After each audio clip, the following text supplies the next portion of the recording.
কিও তুমি এই বাইকটা লইয়া আই বলছো বাইকটা লইয়া আর একটা কাজে যামু তুমি এনে আড্ডা মারতাছো ফালতু পোলাপান লইয়া এই যে গলির পোলাপান লইয়া এরকম আড্ডা মারলে চলবো? আরে মেয়ে আপনার কি আক্কেল জ্ঞান বলতে কিছু নাই?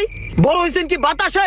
এই সমস্ত বাদামি পোলাপানের লগে চললে জীবনে কিছু করতে পারবেন না মিয়া। দেখতে তো ভদ্র ফ্যামিলির পোলাপান মনে হয়। যা কাম করেন গা মিয়া, কামে লাগবো। আর ভাই তোমার একটা কথা কয়ে দিতেছি, নেক্সট টাইম আমার অনুমতি ছাড়া কোনো কিছু ধরবে না। আমার গাড়ির চাবি দাও। আরে তুমি চোখের সামনে কোন সরাও। দোয়া বাইকটা রাইন না কি করে ধুইছে।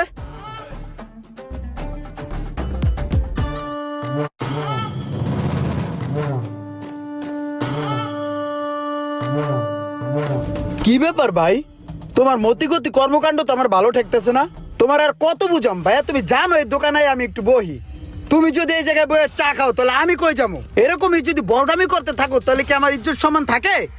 তুমি খালি আকামের বেলায় আছো, কামের বেলায় একটা কামও করো না, খালি চা হান্দাইতে পারো।